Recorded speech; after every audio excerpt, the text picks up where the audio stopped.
Today we're in downtown Franklin, checking out one of the newest places on Jefferson Ave right now. This is neat, it's dairy, it's bistro, it's cafe, it's field to fork, and this is around the south side.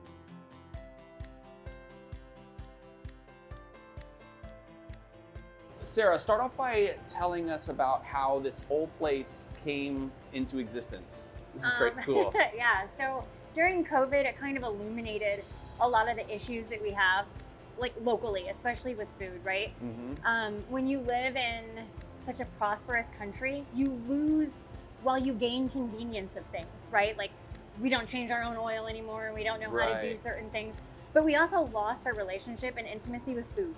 Oh, wow. So like for me, it was losing that transparency between where my food is coming from and how it gets to my plate. Yeah. And I didn't even notice that that was lost until COVID happened. And we're like supply chain issues and food shortages and all this stuff. And it's like, you drive around in a place like Indiana and you're like, how is there a food shortage? How is there a supply chain issue? There's farms literally everywhere. Sure. And so for me, it was kind of like, we have to do something about this locally. And then as I got into it, it was like, wow, look at everything that Indiana produces. Yeah. So how do you describe, like, you tell someone about this place, how do you describe it? Because you do so much. You're like, how do you run it down? We usually call it like a meat market and a bistro. So so we have 5 sandwiches on our menu. We have local roasters for coffee, and then but our coffee menu is really little. Like you're not gonna be able to come in and order something crazy like you would get from Starbucks. Like we keep it small, and then we do those things perfectly. One of the things that your website talked about is how like, it's also, you're not just looking to sell stuff, you're also wanting to like educate people, right? Well, I think that when you are trying to bring that transparency into food, you cannot do it without education. We have people come in here now, like, is everything organic? But like, so if you go to like the Johnson County Food Board, they'll tell you, they've coined a term like beyond organic. Because it's better than organic. You're never gonna find a local organic farmer. And so educating people who've been sort of indoctrinated into believing that like organic is the only way to go. And I used to be one of those people. It was just easier to buy. You just felt better about the organic label. But in all reality, local farmers, they can't afford that label. It's a $300,000 label. They can't till their land. They can't farm. They can't do anything with any of their animals for like 2 or 3 years in the process of attaining that label.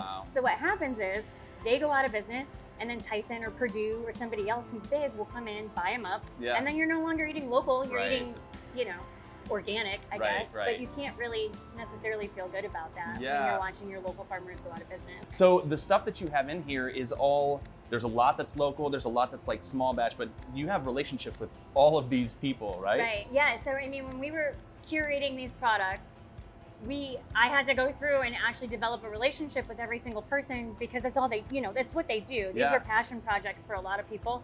It's just one of those things where having that personal relationship, I can tell people about that, and it makes them feel connected to the food. Yeah. And we put on the tag like where it's from. People come in here with the Reinhold honey, and they're like, "Hey, that's my principal," and that's amazing. And they love it. So one of the things you guys are working on launching here in the coming weeks is a subscription meat service, right? Right. That's super exciting. Tell us a little about that. Well, it's something that's already offered by certain places, like Butcher Box is a popular one, and for us, it was just kind of a no-brainer. Like that's just the direction that we're headed in. Yeah. Like I said earlier, when you get to enjoy like the remarkable prosperity that we have, you want things delivered. I can't take that out of people. Sure, we're Americans. Like we want something and we want it now, and we want it the easiest way that we can get it. So to us, it just didn't make sense to not incorporate that at some point, which for us is hopefully going to be right after Labor Day. Sure.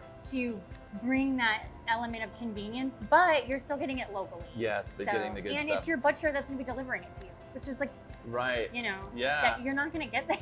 That doesn't happen. So. I love it. That's really cool. So people can support local, they can support what you're doing, they can have really good quality ingredients, and then cook how they want to at home. I want to do a tasting of some things, whatever, but when you have people come through for tastings, what kind of stuff can you offer? So we do wine tastings, and we're doing those pretty regularly. We just did a kombucha tasting on Saturday. We've done coffee tastings, which is so fun and super unique, because I think coffee is one of those things that's like, it's not a trend necessarily, but it's trendy right now. Sure. Right? So everybody's everyone loves coffee. Yep. Yeah. And when you're able to taste like local roasters. That's really cool too. Do you like kombucha? I do. I like Crossroads kombucha, which is who we carry. I don't know if I've ever had kombucha. Do you want to try kombucha? Maybe we should try kombucha. Have you had kombucha, Courtney? Yeah, I like it. Do you like it? You want to have a tasting? Crossroads is really good. It's not like in-your-face vinegar like a lot of kombucha is. It's like the on-ramp to full-on kombucha. That's a great, yeah. Which one's your favorite? I think that the blackberry mint is the most popular. Do you have to shake it up? No, you do not want to shake it up. Why? Because it's carbonated. Oh, gotcha. It'll explode. I know nothing about any of this. You'll like it. All right, Courtney, let's go. Listen, I'm having a tasting here. You know, I'm taking my time. I'm swirling. I'm looking at the body. Yeah, there's like sediment, which is normal. You know, sediment is normal. It's a natural product.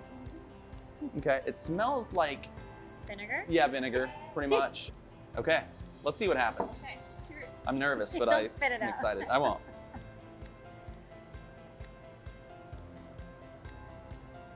That is good. It is good. It's yummy. And there are nutritional benefits. There are. Kombucha.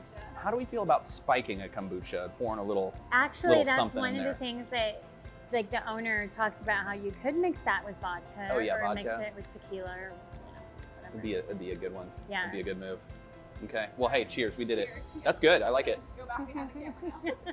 So if people want to learn more about what you're doing here, where can they find you? How do they see what the story's all about? They can find us on Instagram, Facebook, fieldtofork.shop.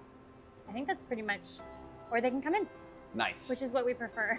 Well, listen, Sarah, thank you so much for the time. Before I leave, I'm gonna have a meatless masterpiece. You're gonna love it. I am. All right, so this is the meatless masterpiece with Havarti, which I love Havarti. Amish Colby Jack. It's sourdough bread, Amelia's fresh sourdough bread. It's fresh tomato, spinach, and peppercorn mayo. He's not just reading that from. No, I committed that to memory. Sounds good though, doesn't it? Huh? Okay, let's try it.